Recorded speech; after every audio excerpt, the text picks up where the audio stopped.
రాష్ట్రంలో ఎల్లుండి నుంచి తేలికపాటి నుంచి మోస్తరు వర్షాలు పడే అవకాశం ఉందని చెప్పారు వెదర్ ఆఫీసర్లు. జూలై 16 నుంచి 19 వరకు 3 రోజులు వర్షాలు పడతాయని తెలిపారు. రేపు పశ్చిమ, ఉత్తర తెలంగాణ జిల్లాల్లో వర్షాలు పడే ఛాన్స్ ఉందన్నారు. జూలై 16 నుంచి 19 వరకు తూర్పు జిల్లాల్లో వర్షాలు కురుస్తాయని చెప్పారు. రేపటి నుంచి రాష్ట్రంలో వాతావరణం మారుతుందన్నారు. దీంతో ఎండలు, ఉక్కపోత నుంచి ఉపశమనం దక్కే అవకాశం ఉందన్నారు.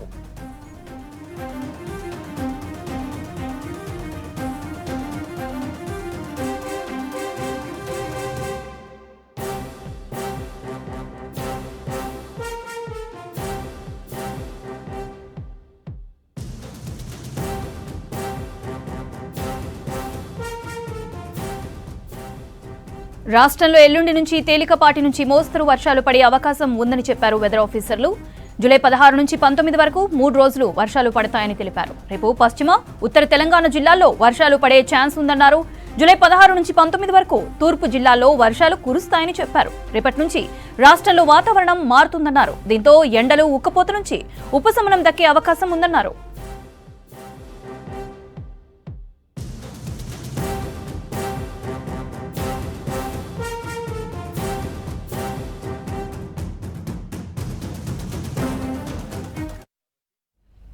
ఎల్నినో ఎఫెక్ట్తో రాష్ట్ర ప్రభుత్వం వర్షాభావ పరిస్థితులను ఎదుర్కొనేందుకు ప్రత్యేక ప్రణాళికలు సిద్ధం చేస్తోంది. వ్యవసాయ శాఖ మంత్రి తుమ్మల నాగేశ్వరరావు ఇక్రిసాట్ శాస్త్రవేత్తలతో సమావేశమయ్యారు. పలు యూనివర్సిటీల సైంటిస్టుల సలహాలు, సూచనలు తీసుకుని రైతులకు ప్రత్యామ్నాయ పంటలపై అవగాహన కల్పించేందుకు ప్రణాళికలు సిద్ధం చేస్తున్నారు అధికారులు.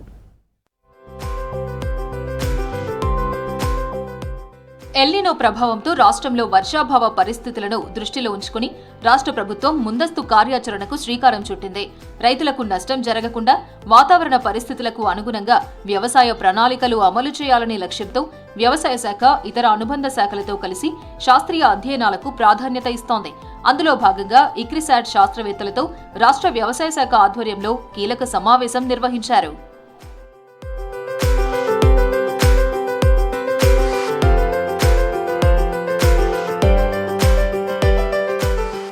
వ్యవసాయ శాఖ మంత్రి తుమ్మల నాగేశ్వరరావు అధ్యక్షతన జరిగిన ఈ సమావేశంలో ఇక్రిసాట్ శాస్త్రవేత్తలతో పాటు రాష్ట్ర వ్యవసాయ విశ్వవిద్యాలయాలు, వాతావరణ నిపుణులు, ఉద్యాన ఇతర శాఖల అధికారులు పాల్గొన్నారు.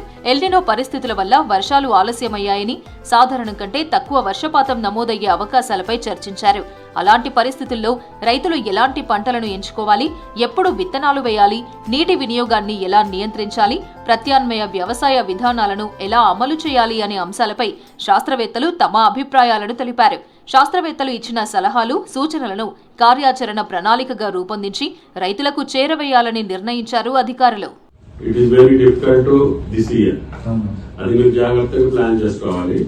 ఇప్పుడు నుంచే లిఫ్ట్ ఇరిగేషన్స్ కానీ, బోర్వెల్స్ కానీ మీ పవర్ మీద వెళ్ళాటికి మీరు స్ట్రిక్ట్ గా you go by dry crops ఉంది. ఆ డ్రై క్రాప్స్ లో కూడా షార్ట్ వెరైటీస్ ఇప్పుడు వీళ్ళు చెప్పినవన్నీ కూడా వెజిటేబుల్స్ లో ఏం చేస్తారు, మిల్లెట్స్ లో ఏం చేస్తారు, ఆయిల్ సీడ్స్ లో ఏం చేస్తారు, హార్టికల్చర్ లో ఏం చేస్తారు, అవన్నీ షార్ట్ వెరైటీస్ కే పవర్ కింద ఉన్నటువంటి వ్యవసాయాన్ని ప్రిఫర్ చేయాలి. కరువు పరిస్థితులను ఎదుర్కొనే మెట్ట పంటలపై తమ అనుభవాలను వివరించారు ఇక్రిసాట్ శాస్త్రవేత్తలు. ప్రపంచవ్యాప్తంగా ఉష్ణమండల మెట్ట ప్రాంతాల వ్యవసాయ అభివృద్ధి కోసం ఏర్పాటైన ఈ సంస్థ స్థాపన నుంచి వర్షాధార వ్యవసాయం, తక్కువ నీటితో సాగు చేసే పంటలు, కరువును తట్టుకునే వంగడాల అభివృద్ధిపై విస్తృత పరిశోధనలు నిర్వహిస్తోంది ఇక్రిసాట్. ఈ అనుభవాన్ని రాష్ట్ర రైతుల ప్రయోజనానికి వినియోగించాలని శాస్త్రవేత్తలు సూచించారు. వర్షాలు ఆలస్యమైతే సుదీర్ఘకాలం పెరిగే పంటలకు బదులుగా తక్కువ కాలంలో కోతకు వచ్చే పంటలను ప్రోత్సహించాలన్నారు. డ్రైల్యాండ్ క్రాప్స్ మీద వర్క్ చేయడం. సో ఇలాంటి ఎల్నినో పరిస్థితుల్లో ఇక్రిసాట్ క్రాప్స్ ఏదైతే ఇక్రిసాట్ డ్రైల్యాండ్ క్రాప్స్ మీద వర్క్ చేస్తుందో, జొన్నలు కావచ్చు, సజ్జలు కావచ్చు, రాగులు కావచ్చు, వేరుశనగ, కందులు, శనగలు, మంచి శనగలు, ఇలా క్రాప్స్ అనేవి తక్కువ వాటర్ తోటి పండించగలిగే పంటలు.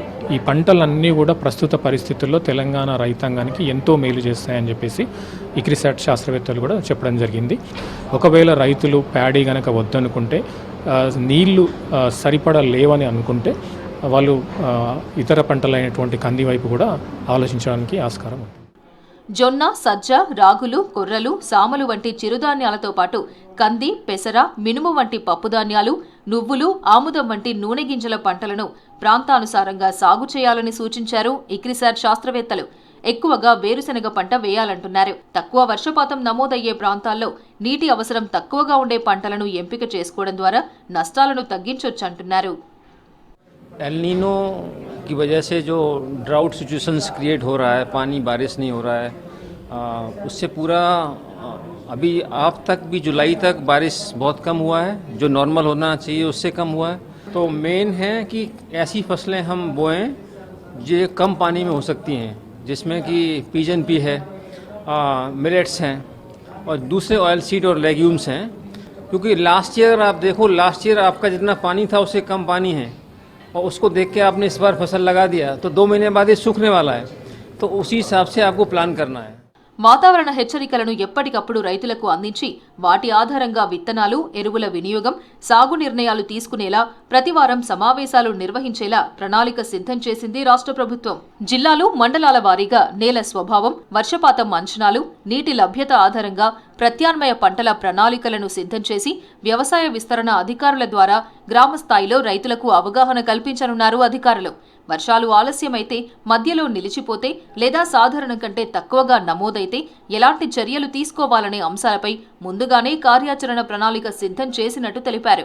ఇక్రిసాట్, వ్యవసాయ విశ్వవిద్యాలయాల శాస్త్రవేత్తలు ఇచ్చిన సూచనలను అమలు చేసేలా వ్యవసాయ శాఖ సమగ్ర కార్యాచరణ రూపొందిస్తోందని తెలిపారు అధికారులు. ఇటు పరిస్థితులు ఆల్రెడీ మేము తెలంగాణ రాష్ట్ర ప్రభుత్వము, తెలంగాణ మంత్రిమండలి యొక్క ఆదేశాల మేరకు ఈ 15 జూలై వరకు వర్షపాతము నార్మల్గా లేకపోతే ఎటువంటి పంటలను పండించాలనే యాక్షన్ ప్లాను జిల్లా వారీగా, మండలాల వారీగా తయారు చేయడమే కాకుండా వాటిని గ్రామ స్థాయిలో గ్రామ సభల ద్వారా, రైతు వేదికల ద్వారా రైతులకు అర్థమయ్యేటట్టు మా వ్యవసాయ అనుబంధ శాఖ అధికారులు ఆల్రెడీ ఆ యొక్క కార్యక్రమాలు చేపట్టారు. ఇది ప్రతి వారం కూడా మేము దీన్ని రివ్యూ చేసుకుంటాం. ఈ యాక్షన్ ప్లాన్ రైతులకు కరెక్ట్గా సలహాలు, సూచనలు పోయేదాకా రైతులకు ఏ ఇబ్బంది జరగకుండా, సమాచార లోపం లేకుండా చేయాలనేటువంటిది రాష్ట్ర వ్యవసాయ శాఖ యొక్క ముఖ్య ఉద్దేశం. సమావేశంలో చర్చకు వచ్చిన శాస్త్రీయ సూచనల ఆధారంగా జిల్లాల వారీగా పంటల ప్రణాళికలు రూపొందించి ప్రత్యామ్నాయ పంటలపై రైతులకు ప్రత్యేక అవగాహన కార్యక్రమాలు నిర్వహించాలని అధికారులు నిర్ణయించారు. ఎల్నినో ప్రభావంతో ఎదురయ్యే సవాళ్లను ముందస్తు ప్రణాళికలతో అధిగమించి రైతులకు నష్టాలు లేకుండా చూడడమే ప్రభుత్వ ప్రధాన లక్ష్యమని సమావేశంలో స్పష్టం చేశారు. పుట్టేది ఆడ, మగ తెలుసుకోవడం తప్పే, చెప్పడము తప్పే. కానీ రాష్ట్రంలో మాత్రం ఈ దందా ఆగడం లేదు. హాస్పిటళ్లపై నిఘా పెరగడం, కేసులు బుక్ చేస్తుండటంతో లింగ నిర్ధారణ పరీక్షలు చేసే మాఫియా రూట్ మార్చింది. పోర్టబుల్ స్కానింగ్ మిషన్లతో ఇంటికి వెళ్లి పరీక్షలు చేస్తున్నారు. ఇలాంటి ముఠాలను కూడా పట్టుకునే పనిలో ఉన్నారు పోలీసులు. భ్రూణ హత్యలను తగ్గించడం కోసం రాష్ట్ర వ్యాప్తంగా హాస్పిటల్స్, స్కానింగ్ సెంటర్లలో తనిఖీలు చేస్తున్నారు అధికారులు. చాలా చోట్ల కేసులు కూడా బుక్ చేస్తున్నారు. దీంతో భ్రూణ హత్యలు జరుగుతున్నాయని అధికారులు భావించారు. కానీ కొందరు కేటుగాలు మాత్రం రూటు మార్చారు. ఇంతకుముందు హాస్పిటల్స్కి వచ్చి స్కానింగ్ చేయించుకునేవాళ్ళు. కానీ ఇప్పుడు హాస్పిటల్కు సంబంధించిన సిబ్బంది మిషన్లు తీసుకొని ఇంటికి వెళ్లి మరీ లింగ నిర్ధారణ పరీక్షలు చేస్తున్నారు. ఒక్కో స్కానింగ్కు 20,000 వరకు వసూలు చేస్తున్నారు. ఇందుకోసం లోకల్గా ఆర్ఎంపీలతో ఓ నెట్వర్క్ ఏర్పాటు చేసుకుంటున్నారు. నల్గొండ, సూర్యాపేట, కామారెడ్డి, ఖమ్మం జిల్లాల్లో ఈ దందా బాగా జరుగుతున్నట్లు అధికారులు గుర్తించారు. పోర్టబుల్ మెషిన్లతో వచ్చి ఇండ్లలోనే పరీక్షలు చేస్తున్నట్లు గుర్తించారు. అక్రమంగా కొనుగోలు చేసిన పోర్టబుల్ అల్ట్రాసౌండ్ స్కానింగ్ మిషన్లతో గ్రామాల్లో తిరుగుతూ పుట్టబోయేది ఆడ, మగ అని చెప్పేస్తున్నారు. ఈ మిషన్లు ల్యాప్టాప్ సైజులోనే ఉండడంతో ఈజీగా కార్లు, బైకులపై తీసుకెళ్తున్నారు. గ్రామాలు, ఇండ్లు, కొన్నిసార్లు కార్లలోని ఈ పరీక్షలు చేస్తున్నట్లు తెలుస్తోంది. ఇటీవల నల్గొండ జిల్లా నకిరేకల్లో పోర్టబుల్ మిషన్ల ద్వారా అక్రమంగా లింగ నిర్ధారణ పరీక్షలు చేస్తున్న ముఠాను పోలీసులు, వైద్యారోగ్య శాఖ అధికారులు పట్టుకున్నారు. పూర్తి స్థాయిలో ఎంతమంది మహిళలకు ఈ విధంగా రివీల్ చేయడానికి కూడా మనము ఎలిసిట్ చేయాల్సిన బాధ్యత ఉంది కాబట్టి ఖచ్చితంగా తీసుకుంటాం. ఆ టైంలో ఎవరు లేరు, మిషన్ ఉంది, అతను విచారిస్తే ఇతను పాత నేరస్తుడు కాబట్టి వాళ్ళకి సమాచారం రావడము, టైం వచ్చే వారికి టాస్క్ ఫోర్స్ సిబ్బంది సమాచారం రావడం, వాళ్ళని అదుపులోకి తీసుకు A1 పైన బాతుక యాదగిరి ఇతని పైన 3 కేసులు ఉంది. మనం గతంలో 2 సార్లు అరెస్ట్ అయ్యి బెయిల్పై వచ్చినా అతను మారడం లేదు. దీనిపైన పీడియాట్రిక్ సంబంధించినటువంటి చట్టపరమైనటువంటి చర్యలకు కూడా ఖచ్చితంగా ఒపీనియన్ తీసుకుని ముందుకెళ్తాం. కడుపులో ఉన్నది ఆడబిడ్డ అని తెలిస్తే అబార్షన్ చేయించుకోవాలని ఒత్తిడి తెస్తున్నారు. అక్రమ అబార్షన్ సెంటర్లను కూడా రిఫర్ చేస్తూ ఒక్కో ఆపరేషన్కు 40,000కు పైనే వసూలు చేస్తున్నారు. మొత్తంగా ఒక్కో కుటుంబం నుంచి 60,000 నుంచి 1,00,000 దాకా వసూలు చేస్తున్నారు. పీసీపీఎన్ డీటీ చట్టం ప్రకారం ఎలాంటి అల్ట్రాసౌండ్ మిషన్ అయినా అధికారిక రిజిస్ట్రేషన్ లేకుండా కొనడం కానీ అమ్మడానికి కానీ వీల్లేదు. కానీ ఈ ముఠాలు సరిహద్దు రాష్ట్రాలైన తమిళనాడు, కర్ణాటక, ఒడిశా నుంచి అనధికారిక బయోమెడికల్ సర్వీస్ సెంటర్ల ద్వారా మిషన్లను కొంటున్నాయి. మూతపడిన ప్రైవేట్ క్లినిక్లు, స్క్రాప్ కింద అమ్మే పాత మషిన్లను దళారులు కొనుగోలు చేసి రీఫర్బిష్ చేస్తున్నారని అధికారులు చెబుతున్నారు. అల్ట్రాసౌండ్ స్కానింగ్ చేస్తున్నట్లయితే వాళ్ళు లింగ నిర్ధారణ పరీక్షలు చేయటానికి వారు అర్హులు కారు. ఎక్కడ కూడా లింగ నిర్ధారణ పరీక్షలు చేయరాదు. ఎక్కడైనా లింగ నిర్ధారణ పరీక్షలు చేస్తున్నట్లయితే ఖచ్చితంగా వారిపై కమిషనర్ ఫ్యామిలీ వెల్ఫేర్ తెలంగాణ వారి ఆదేశాల ప్రకారము, కలెక్టర్ గారి ఆదేశాల ప్రకారము వారిపై తీవ్రమైనటువంటి చర్య తీసుకోవడం జరుగుతుంది. చైనా లాంటి దేశాల నుంచి ల్యాప్టాప్ సైజులో ఉండే హ్యాండ్ హెల్డ్ వెటర్నరీ స్కానర్స్ అనే పేరుతో ఆన్లైన్ ద్వారా దొంగచాటుగా దిగుమతి చేసుకుంటున్నారు. మనుషులకు వాడే మెషిన్లతో పోలిస్తే వీటికి మార్కెట్లో రూల్స్ స్ట్రిక్ట్గా ఉండవు. దీంతో అధికారులు వీటిని గుర్తించడం కష్టంగా మారుతుంది. ఒకవేళ అధికారులు గుర్తించినా వాటిని జంతువుల కోసం వాడుతున్నట్లు చెప్పి అక్రమార్కులు తప్పించుకుంటున్నారు. ఆఫ్టర్ అవేర్నెస్ మీటింగ్ వాళ్ళు రెగ్యులర్గా మాకు ప్రతి ఒక్క హాస్పిటల్స్కు దాదాపుగా 30 హాస్పిటల్స్ ఏమో డయాగ్నోస్టిక్ సెంటర్స్ ఉన్నాయి, గైనకాలజిస్ట్ అండ్ రేడియాలజిస్ట్ ప్రకారం. సో నంబర్ 1 అవేర్నెస్ ప్రోగ్రామ్ చేయడం ఒకటి. నెక్స్ట్ డెకాయ్ ఆపరేషన్ చేయడానికి కెమెరాస్, బ్యాగ్స్ అవన్నీ సంబంధించిన సరంజామా కొనడానికి నిర్ణయం తీసుకోవడం జరిగింది. అన్ని హాస్పిటల్స్లలో, పబ్లిక్ ప్లేసెస్లలో మా ఆఫీసులో కూడా పెట్టడం అనేది జరుగుతుంది. పబ్లిక్ ఎవరి దృష్టికైనా ఇలా లింగ నిర్ధారణ ఇక్కడ జరుగుతుంది, అబార్షన్స్ జరుగుతున్నాయి అంటే ఆ టోల్ ఫ్రీ నంబర్కు వాళ్ళు చేయొచ్చు. దాని ద్వారా మేము రైడ్ చేయడానికి కూడా అవకాశం అనేది ఉంటుంది. జంతువుల పరీక్షల పేరుతో దిగుమతి అయ్యే స్కానర్ల అమ్మకాలపై కఠిన నిబంధనలు ఉంటే ఇలాంటి వాటిని అరికట్టవచ్చని సూచిస్తున్నారు నిపుణులు. ముఖ్యంగా గ్రామాల్లో ఆశా, అంగన్వాడీ కార్యకర్తల ద్వారా గర్భిణీల నమోదును పర్యవేక్షిస్తూ గర్భస్రావాలు జరిగే కేసులపై విచారణ జరిపితే భ్రూణ హత్యలను ఆపొచ్చన్న అభిప్రాయాలు వినిపిస్తున్నాయి. అన్నీ ఉన్నా అల్లుడి నోట్లో శని ఉన్న చందంగా ఉంది హన్మకొండ జిల్లా మడికొండ టెక్స్టైల్ పార్క్ పరిస్థితి. కోట్ల రూపాయల నిధులున్నా అధికారులు, కాంట్రాక్టర్ల నిర్లక్ష్యంతో సైడ్ కాలువల నిర్మాణాలు అర్ధాంతరంగా నిలిచిపోయాయి. చిన్నపాటి వర్షం పడితే చాలు వరద నీళ్లు సాఫీగా వెళ్లేందుకు దారి లేక రోడ్లన్నీ జలమయమవుతున్నాయి. కాలనీలు, చెరువులను తలపిస్తున్నాయి. అర్ధాంతరంగా నిలిచిన హన్మకొండలోని మడికొండ టెక్స్టైల్ పార్క్ సైడ్ కాలువల నిర్మాణంపై స్పెషల్ స్టోరీ.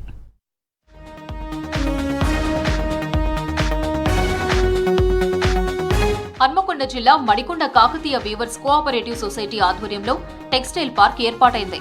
సూరత్ కు వలస వెళ్లిన చేనేత కార్మికులను సొంతూరిలోనే పారిశ్రామికవేత్తలుగా ఎదిగేందుకు ప్రభుత్వం 60 ఎకరాల స్థలంలో టెక్స్టైల్ పార్క్ ఏర్పాటు చేసింది. ఇందులో 364 పవర్ లూమ్ యూనిట్లను ఏర్పాటు చేశారు. వర్షాలు పడితే వరద నీరు పవర్ లూమ్స్ లోకి రాకుండా సీసీ రోడ్లు, సైడ్ కాలువల నిర్మాణం కోసం 11.5 కోట్ల నిధులు మంజూరు చేసింది ప్రభుత్వం. డ్రైనేజీల నిర్మాణాలతో వరద నీరే కాదు, పవర్ లూమ్స్ లో వస్తాలకు నుంచి వచ్చే రంగు నీళ్లు కూడా బయటకు వెళ్లేందుకు చేపట్టిన సైడ్ కాలువల నిర్మాణాలు అర్ధాంతరంగా నిలిచిపోయాయి. పవర్ లూమ్స్ లోకి నీరు రాకుండా వాహనాలు పోయేందుకు, వచ్చేందుకు సీసీ రోడ్ల నిర్మాణాలు చేపట్టారు. ఆ రోడ్ల నిర్మాణానికి ఇసుకతో కాకుండా డస్ట్తో కలిపి రోడ్లు వేశారు. ఆ రోడ్లు అప్పుడే పగుళ్లు పడుతున్నాయని ఆరోపిస్తున్నారు పవర్ లూమ్స్ నిర్వాహకులు. సైడ్ కాలువలు పూర్తిగా నిర్మాణం చేపట్టకుండా కాంట్రాక్టర్ వదిలేసి వెళ్లిపోయాడు. 2 ఏళ్లు కావస్తున్నా సైడ్ కాలువల పరిస్థితి ఎక్కడ వేసిన గొంగలి అక్కడే అన్న చందంగా ఉందని వాపోతున్నారు. టెక్స్టైల్ పార్క్ మడికొండ లోపల కంపెనీ తీసుకున్నాం, నడిపిస్తున్నాము. రోడ్లు కంప్లీట్ అయినాయి. ఇక్కడ సైడ్లో మోరీలు కట్టకుండా సగానికి వదిలిపెట్టేసిపోయారు. దీంతో వర్షం నీళ్ళు వచ్చి మొత్తం వరద లెక్క అయిపోయి అవన్నీ నిండిపోయి ఖరాబ్ అయ్యేటట్టున్నాయి. ఇది కంప్లీట్ చేస్తే బాగుంటుందని రోడ్లు వేసి మంచిగా ఉంది, కానీ నీళ్ళు మోరీలు లేక కొద్దిగా ఇబ్బంది అవుతుంది. నీళ్ళు వస్తే నిండిపోయి అవి మొత్తం రోడ్లు కటింగ్ అయ్యే ఛాన్సెస్ కూడా ఉన్నాయి. ఉన్న రోడ్లు కూడా ఖరాబ్ అయ్యేటట్టున్నాయి. అయితే కొద్దిగా మంచిగా చేస్తే బాగుంటుందని కోరుకుంటాం. కాంట్రాక్టర్ చేయాలి, కాంట్రాక్టర్ తీసుకున్నాడు, సగంలో వదిలిపెట్టిపోయింది అని తెలిసింది. మొత్తం ఇది కంప్లీట్ చేసిపోతే బాగుంటుంది. కలెక్టర్ గారు కూడా ఇంట్రెస్ట్ తీసుకొని చేపిస్తే బాగుంటుంది అని కోరుకుంటున్నాం. వీవర్స్ కోఆపరేటివ్ సొసైటీ ఆధ్వర్యంలో టెక్స్టైల్ పార్క్ లో డ్రైనేజీల నిర్మాణం లేక, నీళ్లు సాఫీగా వెళ్లేందుకు దారి లేక రోడ్లు జలమయమవుతున్నాయి. ఆ పనులను ప్రారంభించిన కాంట్రాక్టర్ సీసీ రోడ్లు, సైడ్ కాలువల పనులను 2 ఏళ్ల కిందట చేపట్టి మధ్యలోనే వదిలేసిపోయారంటున్నారు. సభ్యులు కొంతమంది పోయి కలెక్టర్ గారికి కంప్లైంట్ పెట్టినాం. ఇట్లా రోడ్లు అంతా నాసిరకంగా చేస్తున్నారు, నాణ్యత లేదని చెప్పి కంప్లైంట్ పెడితే జోనల్ మేనేజర్ గారు, ఇండస్ట్రీ జనరల్ మేనేజర్ వచ్చి చూస్తే రోడ్డు మీద ఇసుక కుప్పే లేదు, మొత్తం డస్ట్, కంకర కింద సిమెంట్. ఇప్పుడు అన్ని బాగులుతున్నాయి. ఇప్పుడు కూడా మేము చూసినాము రోడ్లు ఇప్పుడు 2 నెలలు 3 నెలలు అయింది రోడ్లు పోసి మొత్తం రోడ్డు పగిలిపోతున్నాయి. ఇప్పటికే పగిలిపోతే ఉంటాయి, ఒక సంవత్సరానికి మొత్తం రోడ్లన్నీ పాడైపోతాయి. అందువల్ల మరి మా యొక్క ప్రెసిడెంట్ కానీ ఈ జనరల్ సెక్రటరీ కానీ ఎందుకు మరి కాంట్రాక్టర్ నిలదీయలేదు, ఎందుకు మరి చూడనట్టు ఉంటారు, అది మాకు అనుమానంగా ఉన్నది. కానీ ఇప్పుడు మన జోనల్ మేనేజర్ గారు ఉన్న జెడ్ఎం గారు జోనల్ మేనేజర్ గారిని అడిగినా కూడా ఆయన కూడా ఏం పట్టించుకోవడం. వర్షం పడితే వచ్చే వరద, పవర్ లూమ్స్ లో నుంచి వచ్చే వరద నీరు బయటకు పోయేందుకు చేపట్టిన సైడ్ కాలువల పనులను కాంట్రాక్టర్ మధ్యలోనే వదిలేసిపోవడంతో మురికి నీరు, వరద నీరు బయటకు పోక ఎక్కడి నీరు అక్కడే నిలిచిపోతుందంటున్నారు. సీసీ రోడ్లు, సైడ్ కాలువల నిర్మాణం పనులు త్వరితగతిన పూర్తి చేయాలని కాంట్రాక్టర్ ను కోరినా పట్టించుకోవడం లేదంటున్నారు. రోడ్లు ఆగిపోయినది ఆల్రెడీ మేము TSIACకి మేము వాళ్ళకి లెటర్ పెట్టాము. రోడ్లు ఆగడం వల్ల మళ్ళీ వర్షాలు వస్తే మాకున్న ఈ ట్రాన్స్ఫార్మర్లు, స్తంభాలు కింద పడే ఆస్కారం ఉంటుంది. దానివల్ల ఇబ్బంది జరుగుతుంది. ఒకటి మానవ విపత్తు జరగడానికి అవకాశాలు ఉన్నాయి. దయచేసి తొందరగా మీరు కాంట్రాక్టర్ని పిలిపించి లేదా మీరు దాని మీద తగు చర్యలు తీసుకోమని మనం ఆల్రెడీ చెప్పడం జరిగింది. దాని మీద TSIAC వాళ్ళు ఏం చర్యలు తీసుకుని ఇంతవరకు మాకు అప్డేషన్ ఎట్లా మరి అంటే మనం ఆల్రెడీ మనకున్న కన్సర్న్ డిపార్ట్మెంట్ TSIAC వాళ్ళకి మనం జెడ్ఎం గారికి అఫీషియల్ లెటర్ ఇవ్వడం జరిగింది. వాళ్ళు దాని మీద చర్యలు తీసుకోవాలి. కాంట్రాక్టర్కు మాకు ఎలాంటి డీలింగ్స్ ఉండవు డైరెక్ట్గా. టెక్స్టైల్ పార్క్ లో కలర్ రంగుతో వచ్చిన వాటర్ పోయేందుకు డ్రైన్ నిర్మించకపోవడంతో టెక్స్టైల్ పార్కుకు ముంపు పొంచి ఉందని టెక్స్టైల్ కమిటీ అధ్యక్షుడు ఆరోపిస్తున్నారు. డ్రైనేజ్ పనులు చేపట్టాలని అధికారులను కోరినా పట్టించుకోవడం లేదని వాపోతున్నారు. ఇప్పుడు వాళ్ళు వస్తే తినంటే 1 మంత్ లోపల ఇది పూర్తి అయిపోతుంది. దాని లోపల ఇంకా కాంపౌండ్ వాళ్ళు ఉన్నారు, గేట్లు ఉన్నాయి. కాంపౌండ్ వాళ్ళు స్టార్టింగ్లో మనకు 60% అయింది, ఇంకో 40% ఉండే. దానికి కూడా ఈ టెండర్ లోపల ఈ మన కాంపౌండ్ వాళ్ళు కూడా టెండర్లో వచ్చింది. మళ్ళీ తర్వాత ఇక్కడ మనకు రోడ్డుకు, మెయిన్ రోడ్డుకు డంపింగ్ యార్డ్ ప్రక్కన బట్టి డ్రైనేజీ చిన్నగా ఉన్నది, పైప్ లైన్ కల్వర్ట్ వేసిళ్ళు. దాన్ని పెద్దగా 40 ఫీట్ల ఎడల్పుతోటి పెద్ద కల్వర్ట్ వేయడానికి కూడా ఎస్టిమేట్ తయారైనాయి, శాంక్షన్ అయినాయి. ఈ 11,50,00,000 అది కూడా ఉన్నది. అక్కడ కూడా మనం హైవే కాడ కూడా అది కూడా స్లాబ్ కాల్వర్ట్ వస్తుంది. అటును ఇటు 2 దిక్కుల గేట్లు వస్తున్నాయి. గేట్లు వచ్చిన తర్వాత మనకు TSIAC నుండి మనకి ఇక్కడ సెక్యూరిటీ గార్డ్స్ను వాళ్ళు ప్రొవైడ్ చేస్తారు. ఇప్పటికైనా ఇంజనీరింగ్ అధికారులు కాంట్రాక్టర్ పై చర్యలు తీసుకుని అర్ధాంతరంగా నిలిచిన సైడ్ కాలువలు, సీసీ రోడ్ల పనులు ప్రారంభించి పనులు పూర్తి చేయించేందుకు చర్యలు తీసుకోవాలని డిమాండ్ చేస్తున్నారు. ఎల్నినో ప్రభావంతో నల్గొండ జిల్లాలో వర్షాభావ పరిస్థితులు ఆందోళన కలిగిస్తున్నాయి. ఉదయసముద్రం రిజర్వాయర్లో నీటి నిల్వలు అడుగంటడంతో వేలాది మందికి తాగునీటి కష్టాలు ఎదురయ్యే పరిస్థితి కనిపిస్తోంది. మరోవైపు ఉదయసముద్రానికి నీటిని తరలించేందుకు అధికారులు అత్యవసర చర్యలకు సిద్ధమవుతున్నారు.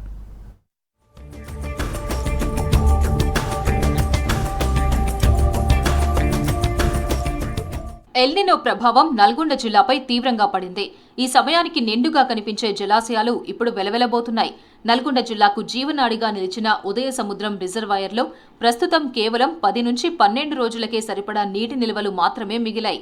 ఉదయసముద్రంపై ఆధారపడిన నల్గొండ కార్పొరేషన్, చిట్యాల, నకిరేకల్, మోత్కూరు మున్సిపాలిటీలతో పాటు 578 గ్రామాల ప్రజలకు తాగునీటి సరఫరా సంక్షోభంలో పడే ప్రమాదం ఏర్పడింది.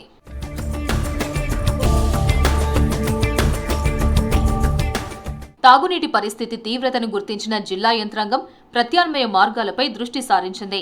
ప్రస్తుతం కొనసాగుతున్న ఎలిమినేటి మాధవరెడ్డి ప్రాజెక్టు ప్రధాన కాలువ లైనింగ్ పనులను తాత్కాలికంగా నిలిపివేసి అదే కాలువ ద్వారా ఉదయసముద్రానికి నీటిని తరలించే అవకాశాలను అధికారులు పరిశీలిస్తున్నారు.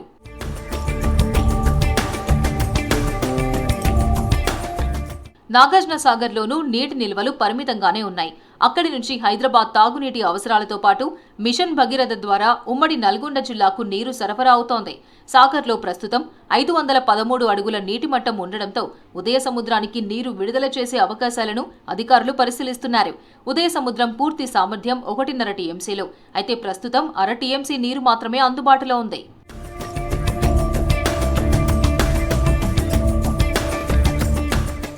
సాగర్లోనూ బురద కారణంగా 0.38 టీఎంసీల నీటినే వినియోగించుకునే పరిస్థితి ఉండడంతో ఆందోళన మరింత పెరిగింది. ఉదయ సముద్రాన్ని మళ్లీ నింపాలంటే అదనంగా 1000 క్యూసెక్కుల నీటిని ఎత్తిపోసే అవసరం ఉందంటున్నారు అధికారులు. రిజర్వాయర్ కట్ట బలహీనంగా ఉండడంతో గరిష్టంగా 1.2 టీఎంసీల వరకు మాత్రమే నీటిని నిల్వ చేయగలరు. ఆ స్థాయిలో నీరు అందుబాటులోకి వస్తే నవంబర్ వరకు తాగునీటి సమస్య ఉండదని భావిస్తున్నారు.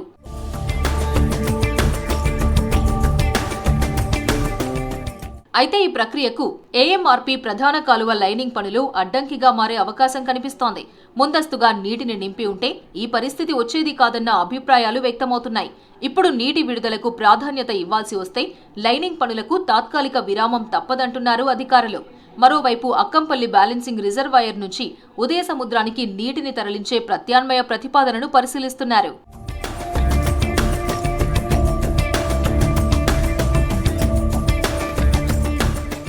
ప్రస్తుతం సాగర్ బ్యాక్ వాటర్ల నుంచి పుట్టంగండి సిస్టరన్స్ కు నీటిని ఎత్తిపోస్తున్నారు. అక్కడ ఉన్న 4 మోటార్లలో 2 మోటార్లు పనిచేస్తుండగా రోజుకు 900 క్యూసెక్కుల నీరు పంపింగ్ చేస్తున్నారు. అందులో 550 క్యూసెక్కులకు పైగా హైదరాబాద్ జంట నగరాల తాగునీటి అవసరాలకే వినియోగిస్తున్నారు.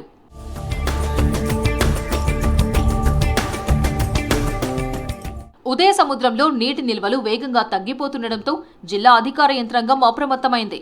ఒకవైపు ప్రత్యామ్నాయ జలవనరులపై దృష్టి పెడుతూనే మరోవైపు తాగునీటి సరఫరాలో అంతరాయం లేకుండా చర్యలు చేపడుతోంది. రాష్ట్ర వ్యాప్తంగా ఎల్నినో ప్రభావం కనిపిస్తోంది. వర్షాలు కురవక రైతులు తీవ్ర ఇబ్బందులు పడుతున్నారు. బోరుబావుల్లో భూగర్భ జలాలు అడుగంటుతున్నాయి. రోజురోజుకి పరిస్థితి తీవ్రమవుతోంది. రానున్న రోజుల్లో పరిస్థితి ఇలాగే ఉంటే తాగునీరు కూడా దొరకని పరిస్థితి ఏర్పడే అవకాశం ఉంటుంది. వరంగల్ కాకతీయ యూనివర్సిటీలో నీటి కొరతను నివారించేందుకు ముందస్తు జాగ్రత్తలు ఆదర్శంగా నిలుస్తోంది. రాష్ట్రంలో ఉస్మానియా తర్వాత రెండో అతిపెద్దది కాకతీయ విశ్వవిద్యాలయం. ఇక్కడ చదువుకోవడం ప్రతిష్టాత్మకంగా భావిస్తారు విద్యార్థులు. ఈ యూనివర్సిటీలో చదువుకొని ఎదిగిన వారు చాలా మంది ఉన్నారు. కాకతీయ యూనివర్సిటీలో 6000 మందికి పైగా విద్యార్థులు చదువుతున్నారు. వీరిలో కొందరు డే స్కాలర్లు ఉండగా మరికొంతమంది విద్యార్థులు హాస్టళ్లలో ఉండి చదువుకుంటున్నారు. అలా చేరే విద్యార్థుల కోసం యూనివర్సిటీలో 14 హాస్టల్స్ ఉన్నాయి. అందులో విద్యార్థినుల కోసం పద్మాక్షి హాస్టల్లో 5 బ్లాక్లు ఉన్నాయి. 236 గదులున్నాయి. వాటిలో 1262 మంది విద్యార్థినులు ఉండేందుకు కెపాసిటీ ఉంది. ప్రస్తుతం 1800 మందికి పైగా విద్యార్థినులు ఉన్నారు.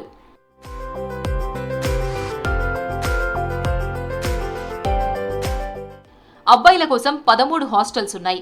అందులో పోతన, గణపతి దేవలో 3, old pharmacy hostel, Vidyaranya, Ambedkar, Babu Jagjivan Rao, engineering hostel, BPEd, MPEd hostels, law and PG hostel, PG first year hostel ఉన్నాయి. మొత్తం 589 గదులు ఉన్నాయి. వాటిలో మొత్తం 1804 మంది విద్యార్థులు ఉండొచ్చు. ఒకప్పుడు యూనివర్సిటీలో నీటి ఇబ్బందులు ఉండేవి. అయితే విద్యార్థుల కోసం 38 బోర్లు ఉండగా సమ్మర్లో గ్రౌండ్ వాటర్ లేక నీటి కొరత ఏర్పడింది. ఈ సమస్య పరిష్కారం కోసం అప్పట్లో జియాలజీ డిపార్ట్మెంట్ ఆధ్వర్యంలో సెంట్రల్ గవర్నమెంట్ స్కీమ్తో 9 చెక్ డ్యాంలు, 4 కుంటలు నిర్మించారు. ఏటా చెక్ డ్యాముల్లో వర్షపు నీరు నిల్వ ఉండడంతో యూనివర్సిటీలో నీటి సమస్య రాకుండా అధికారులు ముందస్తు చర్యలు తీసుకున్నారు. వర్సిటీలోని ప్రతి భవనంలో గతంలో ఇంకుడు గుంతలు నిర్మించడం వల్ల నీటి సమస్య రాలేదంటున్నారు భూ విజ్ఞాన శాస్త్ర విభాగం హెడ్ మల్లికార్జున్ రెడ్డి. మాకు అప్పటికి ఇప్పటికీ చాలా ప్రాబ్లం సాల్వ్ అయిపోయింది. మాకే కాదు, ఈ చుట్టుపక్కల కాలనీ వాళ్ళకు కూడా నీరు సమృద్ధిగా లభిస్తుంది. వాళ్ళకు బోర్వెల్లలో ఇప్పుడు మనకు 35 బోర్వెల్లు కాకతీయ యూనివర్సిటీలో ఉన్నాయన్నీ కూడా సమృద్ధిగా మారి మాకు ఎప్పుడు 24/7 వాటర్ మాకు ఎప్పుడు అందుబాటులో ఉన్నా కావాలన్నా కానీ మాకు అందుబాటులో ఉంటున్నాయి. మాకు ఎలాంటి నీటి ఎద్దడి లేకుండా తయారైంది. వర్సిటీ మొత్తం 650 ఎకరాల్లో విస్తరించడంతో చిన్నపాటి అడవిలా కనిపిస్తుంది. వర్సిటీ మధ్యలో ఉన్న రోడ్డుకు 2 వైపులా చెక్ డ్యాంలను ఏర్పాటు చేశారు. ఒక్కోవైపు 4 చొప్పున నిర్మాణం చేయగా గొలుసుకట్టు చెరువుల తరహాలో ఒక చెక్ డ్యాం నిండి ఓవర్ఫ్లో అయితే ఆ తర్వాత చెక్ డ్యాంలకు వెళ్లేలా ప్లాన్ చేశారు. ఈ ఒడిసి పట్టుకున్న నీళ్లు మెల్లిమెల్లిగా భూమిలోకి ఇంకి భూగర్భ జలం అనేది సమృద్ధిగా మారుతుంది. అయితే ప్రతి వర్షాకాలం మనం కనీసం ఒక 20 వర్షాలన్నా పడుతుంటాయి. 20 సైకిళ్ళు మనకు నీళ్లు ఈ చెక్ డ్యామ్ నిండడము, భూమిలోకి ఇంకడము అలా జరగడం వల్ల భూగర్భ జలం అనేది సమృద్ధిగా మారి భూగర్భ జలం మన అందుబాటులోకి వస్తుంది. ఎండాకాలం కూడా మనకు ఎలాంటి ఇబ్బంది ఉండకుండా మనకు నీటి ప్రాబ్లం. అదే మన కాకతీయులు ఇచ్చినటువంటి సాంప్రదాయం అయితే గొలుసుకట్టు చెరువులు ఉన్నాయో దానికి అనుగుణంగానే మనము ఈ కాకతీయ యూనివర్సిటీలో చెక్ డ్యాంలో గొలుసుకట్టు లాగా మనం కట్టాము. ఇప్పుడు ఎల్నినో ప్రభావం కాకతీయ వర్సిటీ మీద కనిపిస్తోంది. సహజంగా జూన్ 20 నుంచి వర్షాలు పడేవని, దీంతో చెక్ డ్యాంలు నీటితో కలకలలాడేవి. కానీ ఈసారి నీటి చుక్క లేకుండా చెక్ డ్యాంలు కనిపిస్తున్నాయి. ఈ క్రమంలోనే కాకతీయ వర్సిటీలో నీటి సమస్య రాకుండా ప్రత్యేక చర్యలు చేపట్టింది. చిన్నపాటి వర్షం పడినా ఆ నీటిని ఒడిసి పట్టుకుని భూగర్భంలో చేర్చే పనిలో పడింది. 15 ఏళ్ల కింద ఏర్పాటు చేసిన 9 చెక్ డ్యాంలు, 4 కుంటలను మళ్లీ పునరుద్ధరించే పనిలో పడ్డారు. 9 చెక్ డ్యాముల్లో పూడిక తొలగింపు పనులు చేపట్టారు. పారిపోతున్న వర్షం నీటిని మెల్లగా వెళ్ళడానికి ఒక ట్రెంచ్లు కొడతాం మనం. ఆ ట్రెంచ్లో పడి లేచిపోయాక స్లో అవుతుంది. కాబట్టి స్లో అయినప్పుడు భూమి లోపలికి నీళ్ళు ఇంకుతాయి. సో ఆ కార్యక్రమం ద్వారా స్టాగర్డ్ కాంటూర్ ట్రెంచెస్ అని ఇలా మనకు ఎన్ని రకాలుగా మనకు నీటిని మనం ఒడిసి పట్టుకోవడానికి అవకాశం ఉన్నటువంటి నిర్మాణాలు ఉన్నాయో అవన్నీ మేము చేపట్టాము. ఈసారి వర్షాలు పడకపోవడంతో ప్రతి ఒక్కరూ తమ ఇళ్లలో ఇంకుడు గుంతలు ఏర్పాటు చేసుకుని వర్షం నీటిని ఒడిసి పట్టుకుని భూమిలోకి పంపిస్తే ఎల్నినో పరిస్థితులను తట్టుకోవచ్చనే అభిప్రాయం వ్యక్తమవుతోంది. మిర్యాలగూడ నియోజకవర్గంలోని సాగర్ ఎడమ కాలువ లైనింగ్ మరమ్మతుల పనులను అధికారులతో కలిసి పరిశీలించారు ఎమ్మెల్యే బత్తుల లక్ష్మారెడ్డి. రాబోయే సాగు సీజన్ని దృష్టిలో ఉంచుకుని నాణ్యత ప్రమాణాలతో పనులను వేగంగా పూర్తి చేయాలని అధికారులను, కాంట్రాక్టర్లను ఆదేశించారు ఎమ్మెల్యే. రైతులకు సకాలంలో సాగునీరు అందించడమే లక్ష్యంగా పనిచేయాలని తెలిపారు. తర్వాత స్థానిక క్యాంపు కార్యాలయంలో ఇరిగేషన్ అధికారులతో సమీక్షా సమావేశం నిర్వహించారు బత్తుల. నియోజకవర్గంలో జరుగుతున్న అభివృద్ధి, ఇరిగేషన్ పనుల పురోగతిపై చర్చించి అధికారులకు దిశానిర్దేశం చేశారు ఎమ్మెల్యే.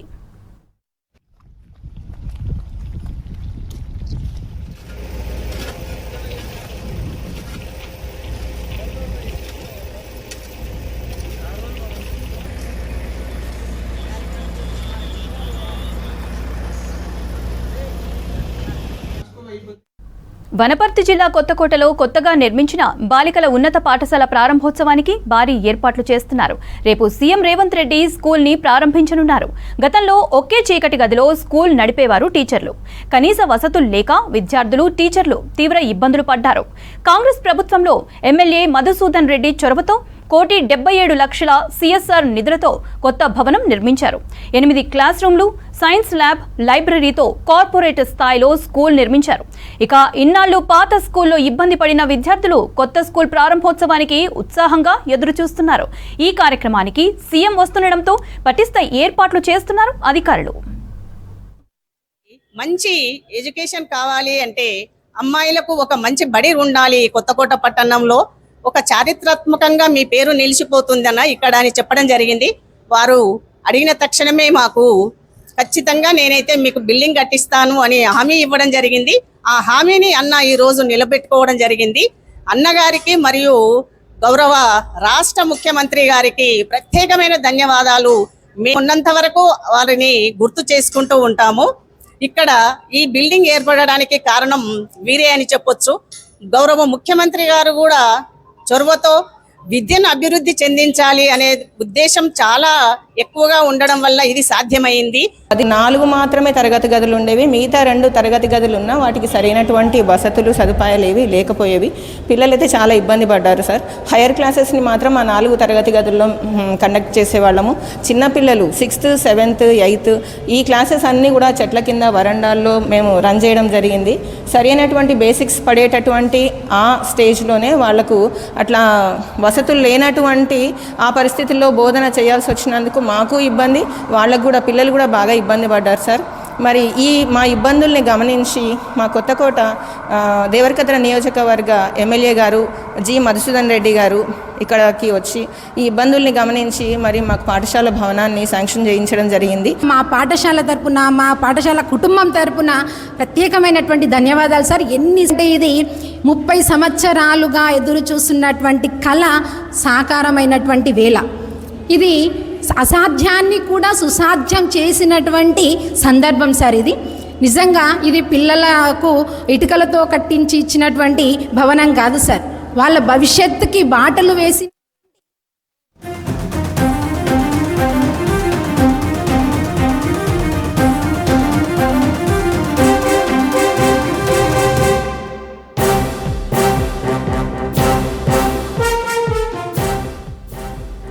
వచ్చే ఏడాది రామగుండంలో ఈఎస్ఐ హాస్పిటల్, నర్సింగ్ కాలేజీ ప్రారంభమవుతాయని హామీ ఇచ్చారు కేంద్ర మంత్రి Mansukh Mandaviya.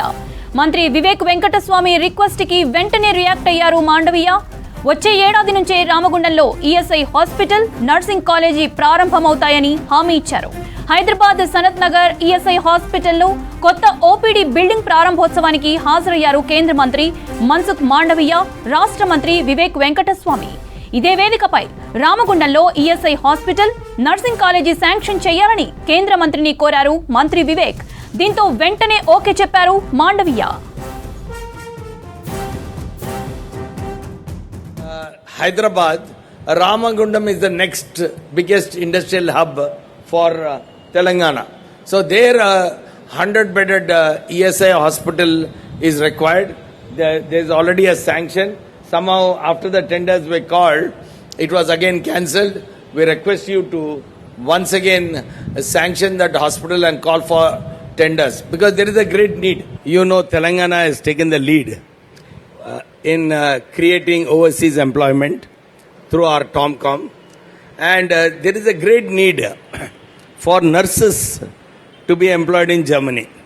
So during our last visit along with our secretary, we had requested you to sanction one nursing college in this institute so that we can have more number of nurses getting trained here. They can work for ESI hospitals and others. Whoever are experienced, in case we can export them, we'll export them. But there is a nurses shortage in Telangana. So if you could sanction us one nursing college, we will be very grateful to you, sir. Thank you very much. मंत्री जी ने अपने उद्बोधन में दो बात कही थी. एक रामागुंडम में गया था, मैं फर्टिलाइजर मिनिस्टर था, तो वहाँ की इंडस्ट्रीज मैंने देखी है. वहाँ एक हॉस्पिटल की डिमांड रखी है और एक नर्सिंग कॉलेज की डिमांड रखी है. नेक्स्ट ईयर में दोनों स्टार्ट हो जाएगी. After Hyderabad, Ramagundam is the next biggest industrial hub for Telangana. So there 100-bedded ESI hospital is required. There is already a sanction. Somehow after the tenders were called, it was again cancelled. We request you to once again sanction that hospital and call for tenders because there is a great need. You know, Telangana has taken the lead in creating overseas employment through our TomCom, and there is a great need for nurses to be employed in Germany. So during our last visit along with our secretary, we had requested you to sanction one nursing college in this institute so that we can have more number of nurses getting trained here. They can work for ESI hospitals and others. Whoever are experienced, in case we can export them, we'll export them.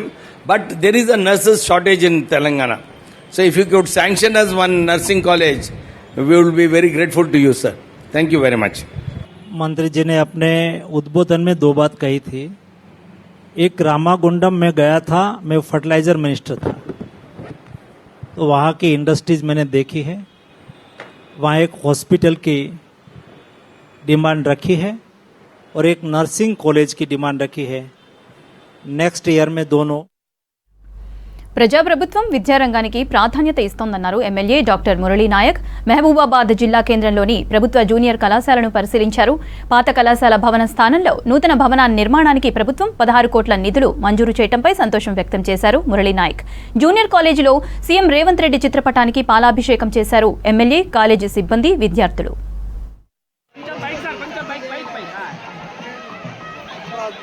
జిల్లా head quarters లో junior college కి మొత్తం కొత్తగా construct చేయడానికి దాదాపు 20 కోట్ల రూపాయలు విడుదల చేసిన జీవో రావడం జరిగింది.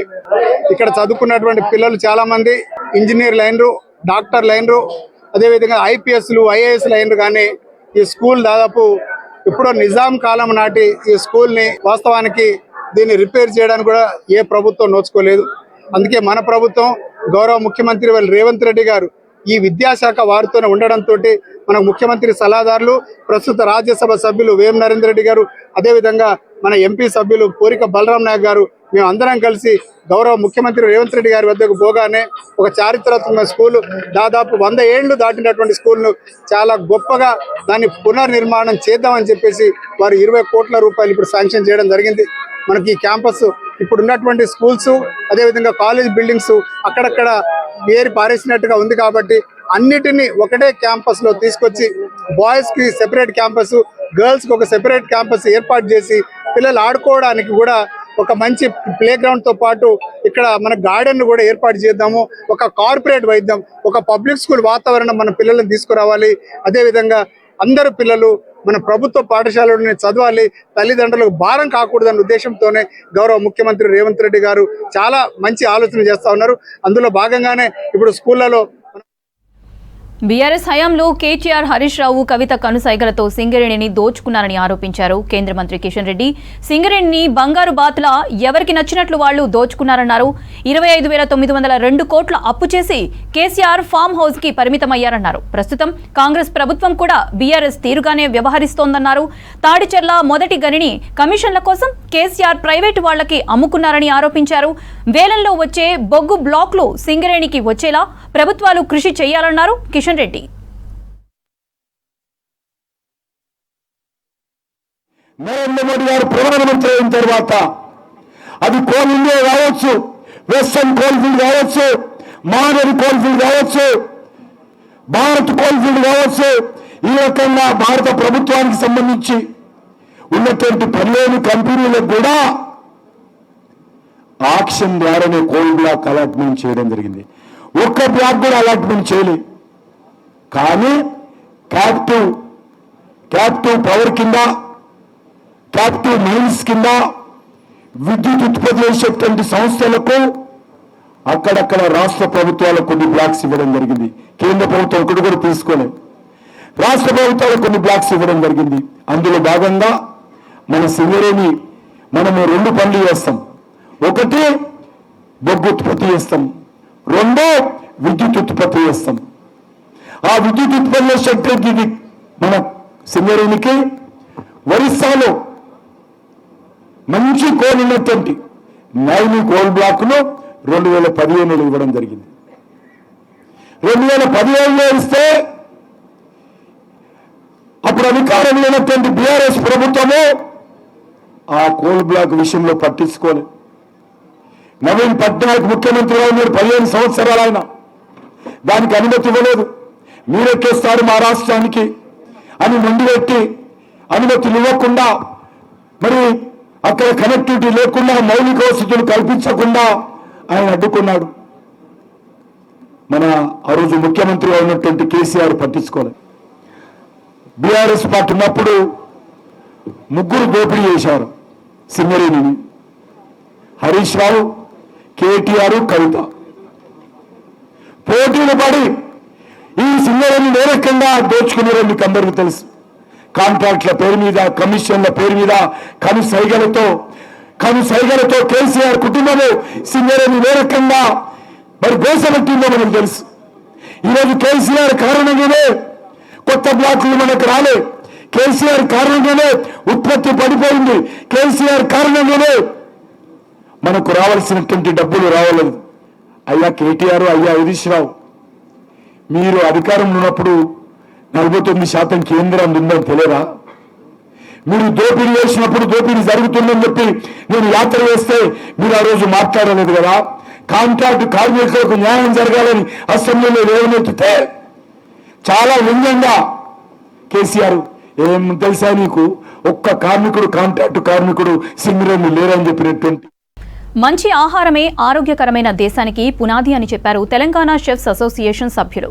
తమ అసోసియేషన్ 7వ వార్షికోత్సవం సందర్భంగా సురక్షితమైన ఆహారం, సురక్షితమైన దేశం అనే థీమ్తో ప్రత్యేక సదస్సు నిర్వహించారు. హైదరాబాద్ బంజారా హిల్స్ లో జరిగిన కార్యక్రమంలో వివిధ రాష్ట్రాలకు చెందిన షెఫ్స్, డాక్టర్లు, ప్రభుత్వ అధికారులు పాల్గొన్నారు. కార్యక్రమంలో ఆహార భద్రతపై ప్రతిజ్ఞ చేశారు. ఆహార నాణ్యత, ప్రజారోగ్యం, కల్నరీ టూరిజం, నైపుణ్య అభివృద్ధిపై సదస్సులో డిస్కస్ చేశారు.